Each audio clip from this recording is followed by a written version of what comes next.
James for NEET 2026 में आज का जेम एक क्वेश्चन कंट्रीब्यूट किया है हमारे एक स्टूडेंट ने। नाम है Suresh S.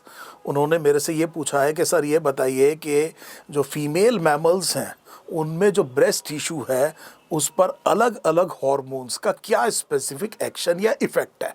And it is a very good question. So हम पहले लिख लेते हैं हम किस किस हार्मोन्स के बारे में बात करेंगे।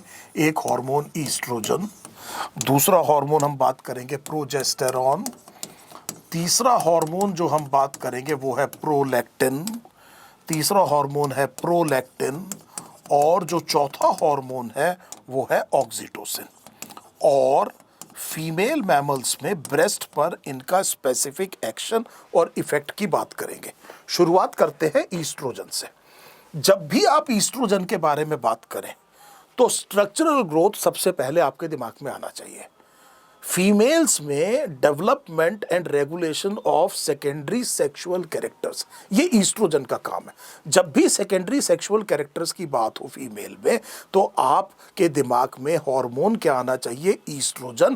प्रोजेस्टेरॉन प्रेगनेंसी हार्मोन है, एक तो अपने दिमाग में ये बैठा लीजिए। और जैसे ही स्ट्रक्चरल ग्रोथ की बात होती है तो ब्रेस्ट पर भी आपको इसका स्पेसिफिक इफेक्ट समझ में आ गया। ब्रेस्ट में जो डक्टल सिस्टम है उसकी डेवलपमेंट, उसकी ग्रोथ, उसकी स्ट्रक्चरल ग्रोथ, ये किसके हाथ में है? Estrogen. So estrogen would be basically talking about the ductal system. और इस डक्टल सिस्टम के बारे में हम ये कह रहे हैं इसकी ग्रोथ में इसका सबसे ज़्यादा इंपॉर्टेंट रोल रहेगा ईस्ट्रोजन का। इसके अलावा obviously the deposition of the adipose tissue, adipose tissue का डिपोजिशन। पहली चीज़ तो आपने ईस्ट्रोजन के बारे में समझ लिया। फिर मैं आपको याद दिला दूं, ये वो हार्मोन है जो सेकेंडरी सेक्सुअल कैरेक्टर्स के साथ एसोसिएट होना चाहिए आपके दिमाग में। और स्ट्रक्चरल ग्रोथ जब भी हो, कोई भी चीज़ ऐसी आए तो आपके दिमाग में पहला हार्मोन ईस्ट्रोजन आना चाहिए। अब हम दूसरे हार्मोन की तरफ जाते हैं, इसका नाम है प्रोजेस्टेरॉन। अभी मैंने आपको बताया कि ये प्रेगनेंसी हार्मोन भी है।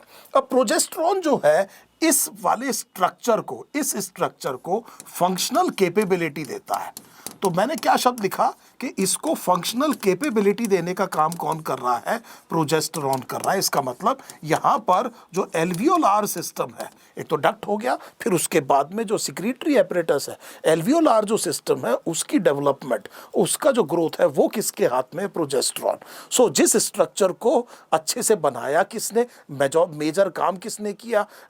ईस्ट्रोजन ने। उसकी स्ट्रक्चरल ग्रोथ करी, उसको फंक्शनल कैपेबिलिटी किसने दी? प्रोजेस्टेरॉन ने दी। और वो जो एल्वियोलाई है, वो जो सिस्टम है जो एक्चुअली मिल्क सिक्रीट करेगा, उसकी डेवलपमेंट में इंपॉर्टेंट रोल किसका हो गया? प्रोजेस्टेरॉन का हो गया। अब तीसरा हार्मोन आ गया प्रोलैक्टिन। प्रोलैक्टिन अब इस वाले एपरेटस को, जो जिसमें अब फंक्शनल कैपेबिलिटी है, उससे एक्चुअल फंक्शन कराएगा। सो इसका मतलब इसका जो रोल है वो स्पेसिफिकली सिक्रीशन ऑफ मिल्क।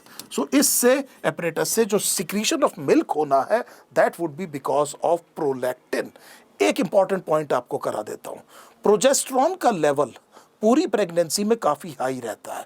और जब तक प्रोजेस्टेरॉन का लेवल हाई रहेगा, जब तक प्रोजेस्टेरॉन का लेवल हाई रहेगा, तब तक प्रोलैक्टिन का लेवल कम रहेगा। ये बात याद रखिएगा। और इसी वजह से ड्यूरिंग प्रेगनेंसी लैक्टेशन नहीं होगा। बर्थ के बाद में जब प्रोजेस्टेरॉन कम हो जाएगा तब प्रोलैक्टिन जो है वो सिक्रीशन ऑफ मिल्क वाला फंक्शन कर पाएगा। ये बहुत इंपॉर्टेंट है। प्रोजेस्टेरॉन प्रेगनेंसी हार्मोन है। प्रोजेस्टेरॉन ईस्ट्रोजन के साथ मिलकर के एलएच और एफएसएच पर नेगेटिव इनहिबिटरी इफेक्ट भी उसका होता है। And it prevents establishment of an another pregnancy during an ongoing pregnancy. ये सारे काम किसके? प्रोजेस्टेरॉन के। प्रोजेस्टेरॉन एबॉर्शंस को भी प्रिवेंट करता है।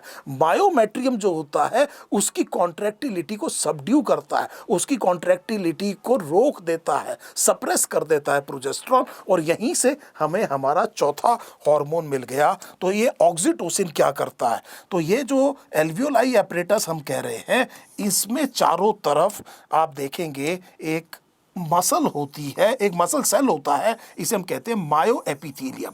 एक मॉडिफाइड एपिथीलियम जो कॉन्ट्रैक्ट कर सकता है, इसे मायो एपिथीलियम कहते हैं। सो ये वाला जो सेल है, ये मायो, आगे देखिए क्या लिख रहा हूं मैं, एपिथीलियम। क्या आप जानते हैं कि glands are modified epithelium, glands are modified epithelium. Epithelium, some of the epithelium have the property to contract as well. और इसके अलावा कुछ एपिथीलियम न्यूरल फंक्शंस भी कैरी आउट कर सकते हैं, न्यूरो एपिथीलियम कहा जाता है। क्या आपको पता है कि एपिथीलियम तीनों जर्म लेयर से बन सकता है, एक्टोडर्म से भी, मीजोडर्म से भी और एंडोडर्म से। इसीलिए बॉडी के जितने भी फ्री सर्फेसेस है, चाहे वो एक्सटर्नल हो चाहे इंटरनल हो, सबकी लाइनिंग पर क्या है, एपिथीलियम है। That is besides the point. तो हमें ये समझ में आया कि ये जो ऑक्सीटोसिन, अब इसका काम क्या होगा कि ये इस मायो एपिथीलियम को कॉन्ट्रैक्ट करेगा और इस कॉन्ट्रैक्शन की वजह से हम कह रहे हैं मिल्क इजेक्शन होगा।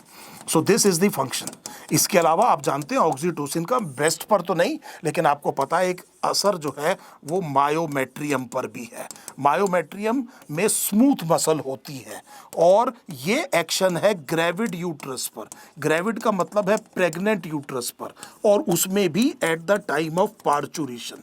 वहां पर ये जो मायोमेट्रियम की जो कॉन्ट्रैक्शन है वो किसके हाथ में है, वो ऑक्सीटोसिन की वजह से होती है। और उसकी वजह से आप जानते हैं पार्चुरेशन या चाइल्ड बर्थ होता है। और यहाँ पर हमने क्या कहा कि मिल्क इजेक्शन है। Do you know incidentally that oxytocin is also called as the bonding hormone. और बॉन्डिंग हार्मोन का मतलब ये हुआ कि all of us are attach to our mothers. उसके पीछे हो सकता है बहुत ज़्यादा अटैच होते हैं इमोशनली मदर से, दैट द रीज़न में एक्चुअली भी ऑक्सीटोसिन। और ऑक्सीटोसिन के और भी बड़े इंटरेस्टिंग चीज़ें आप पढ़ेंगे फर्स्ट ईयर MBBS में। पर मैं सुरेश एस के क्वेश्चन पे वापस आ जाता हूँ। मुझे उम्मीद है कि मैंने आपके क्वेश्चन का आंसर दे दिया कि जो ब्रेस्ट टिश्यू है फीमेल मैमल्स में, उसमें क्या असर है। ईस्ट्रोजन डक्टल ग्रोथ कराएगा, एडिपोज टिश्यू जो स्ट्रक्चरल ग्रोथ है, एडिपोज टिश्यू के डिपोजिशन, ये ईस्ट्रोजन।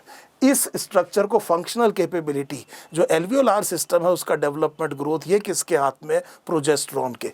इस सिस्टम से जिसको फंक्शनल कैपेबिलिटी प्रोजेस्टेरॉन ने दे दी, उससे एक्चुअल जो फंक्शन है वो किसके हाथ में है, प्रोलैक्टिन के हाथ में है। और oxytocin contracts the myoepithelium and leads to milk ejection. उम्मीद है बड़े आसानी से अब आप कर पाएंगे इस क्वेश्चन को और आपको उम्मीद है इससे फ़ायदा होगा।